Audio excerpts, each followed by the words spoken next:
I just want to say we're going to go forward and we're going to win, but more importantly, we're going to win for the country. We're going to win, win, win, and we're not stopping. We're going to have great victories for our country. Well, Donald Trump had a bunch of wins last night, except for the state of Ohio. John Kasich, the governor there, won. We've got Donald Trump joining us right now on the phone from somewhere in his empire. Mr. Trump, good morning to you. Good morning. Good morning. So what's your headline about yesterday? Are you unstoppable now? Well, we won big. We also won the islands in the morning, so I started off with 9 delegates. That was a good one, and that was a lot of delegates, actually, 9. And then we went on and we won 4, I guess. I think Missouri we won. I thought they called it last night. I guess it's a call that's close, but it seems that we had 4 victories last night. That's better than anticipated. What's your message for Ted Cruz? Because if you look at the numbers based on yesterday, it's between you and Ted Cruz. Unless something happens with a contested convention, there could be a chance for Kasich, but it looks like it's going to be between you and Cruz if you look at the numbers. So what's your message for him? Because he's still talking like there's a chance. Well, Ted had a very bad night. He didn't win anything. And Kasich did well in, we both did well. I did well also, I mean, frankly, in Ohio. But I needed another day or two. One or two more days, I would have pulled that one off, too. But he did well, but that's the only, I mean, he's 1 and 24. That's not so good in terms of the states. So, we'll see what happens. But Ted had a very bad night last night because he didn't win anything. Rich Lowry of the National Review, who is not for you, nor is the magazine, said in any other situation, any other year, Republicans would be rallying around the person leading like yourself. What's wrong? What's the problem? Well, look, they all said when I came in that I wouldn't, including him, that, I'm just going to have fun and I'm looking to just have a little good time and all. And then all of a sudden they see me announce. Most people said I wasn't going to run. You folks didn't say that, in all fairness, but most people did. And then they said, oh, I'm just doing it for fun. And then I started winning.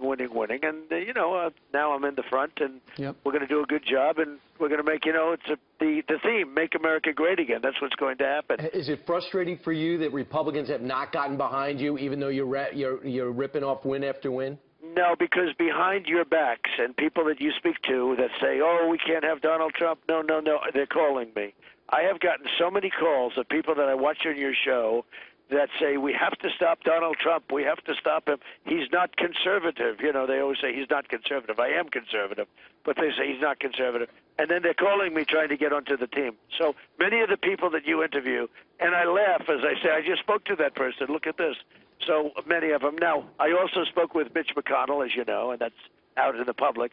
And I spoke with Paul Ryan. We had 2 great calls. And it'll all come along, but in the meantime, I have to close the deal. That's all that matters. So it's about the deal. Is that what you're talking to the leaders of the House and the Senate about? Well, I'm talking to people even in terms of some of the pundits that come on that are telling you that they don't like Donald Trump, actually like me very much, and they think we have great future.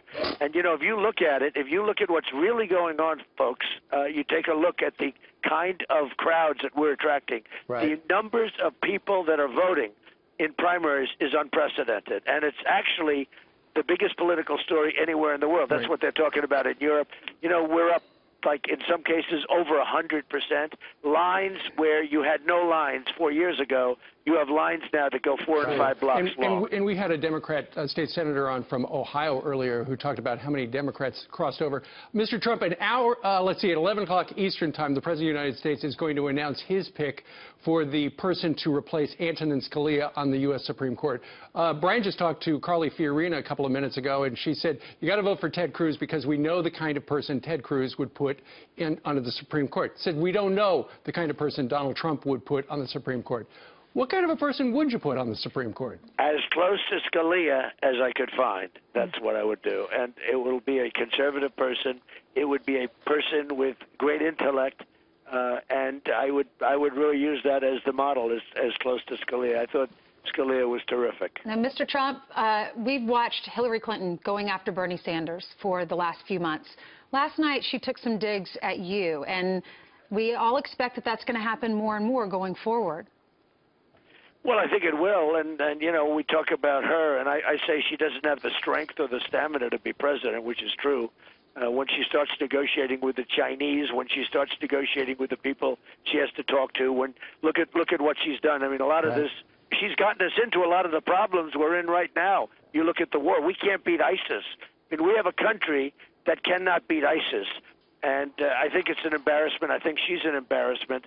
And unfortunately, I guess she's going to be allowed to run. Well, she shouldn't be allowed to run. Well, it just was revealed we have no plan to take back Raqqa where ISIS is planned. It's not that we can't. We don't even try to a degree. We haven't even focused. The president made that clear in his latest interview on how proud he is on his foreign policy. But I want to bring you to a great series that you might have seen on Showtime. Mark McKinnon and company and some others to the reality show behind the scenes of what it's like to be on the campaign trail, at which time he sits down with a handful of Republican higher-ups, and they're focused on you. I'm not sure if you could see the show. I know you could hear this, so let's listen together. Okay.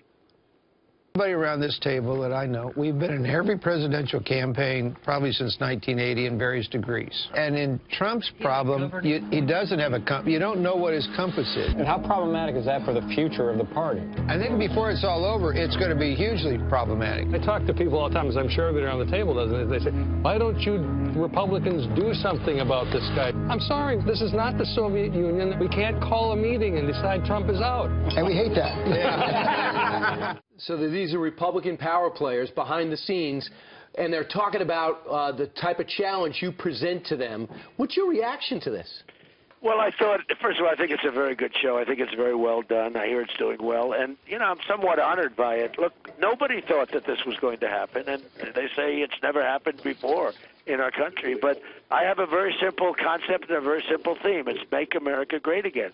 We're going to win on trade. We're going to win with our military. We're going to build up our military. Our military is being decimated. People don't even realize it. But they're plotting against you, it seems, or thinking about plotting against you. What's your reaction to that? My whole life, people have plotted against me, and I'm doing very well. You know, look, in politics, they plotted against. They said Rubio is going to beat me. They said everyone, and you know, look where we are right now, and I'm leading by a lot if you look at the numbers, because I really do think I won with, you know, I think we won 4, and I won the islands yesterday. We picked up 9 delegates, so we're doing quite well. Mr. Trump, I know Anna's down in South Florida, and that's your territory, but there are a lot of voters there that she's been interviewing that are saying this is what's wrong with the establishment. They're not listening to the constituents. They're not listening to the voters, and the voters are speaking. You're getting a lot of wins. So what is your message to the establishment? Do they need to swallow their pride and get behind you? Because many of them are talking about forming a third party. Well, a third party will mean an absolute total victory for the Democrats. It will mean 4 or 5 very liberal judges, and the country will never be the same. You'll never recover. That'll be the end of the country as you know it. That'll be a disaster. So how do you fix that? Can you work with them? What they should do is embrace me, because what I represent is millions and millions of people that have never been Republicans. In many cases, they've never voted, and now they're voting with enthusiasm. And you saw that yesterday in Florida, where it was a massive turnout and a massive victory beyond what anybody would have ever projected. And they should embrace it, and they should go with it, and we'll win in a landslide. You know, last night at Mar-a-Lago, we saw a part of you that we hadn't seen before. You know, you're a tough guy, but you were talking about how it's hard to run for President of the United States, and you talked a little bit about it's hard to be away from your young son, Barron. Yeah, well, it is. I've been away for 2 weeks. I mean, you're out there making speeches all over the place, and it doesn't make sense to come home every night. So I very, very happily stay in Holiday Inns in various places, and I've gotten used to it, and it's fine. I mean, it's fine. You have to do what you have to do. But I've really, you know, I've had a great time campaigning. I'm going out to Arizona. I'm going to Utah. We're gonna do, you know, look, we're gonna do a job. Mr. Trump, are you going to be at the Fox News debate on March 21st? Well, you know, I'll be honest. Nobody even told me about it, and I might as well give it to you first, Steve, because you've always been so fair, the whole group. This is my group. I love this show. What can I tell you? I don't know. Do I have good taste or bad taste, Brian? But I love this show. I hope good taste. Okay, you better believe it. So nobody told me about debates. Nobody told me. And as you saw, I thought the last debate on CNN was the last debate. That was going to be it. And I'm doing a major speech in front of a very important group of people. I think it's 8,000 or 9,000 people that night, and it was scheduled a while ago. And nobody told me there were going to be more debates. So you're not going to do the Fox News debate? I will say this. I think we've had enough debates. We've had 11 or 12 debates. I did really well on the last one. I think I've done well in all the debates. I mean, according to Drudge and everybody else, I won the debates. But I think we've had enough. How many times can the same people ask you the same question? So I was very surprised when I heard that Fox called for a debate. Nobody told me about it, and I won't be there, no. Okay. So you will not be going to the debate on... No, I'm making a very major speech in front of a very important group of people. What is the group? APEC, I think, maybe? Yes, exactly. Okay. All right. I know that's going to be devastating because they're working hard to do it. They've had the venue picked out. Would you consider reconsidering? Well, I can't because, I've committed to a speech, and I've committed to it, and, it's... I'll tell you one thing about me. When I make a commitment, I wouldn't mind going to the debate. I do think we've had enough of them, though. I'll be honest with you. So you're done. You're done with all debate.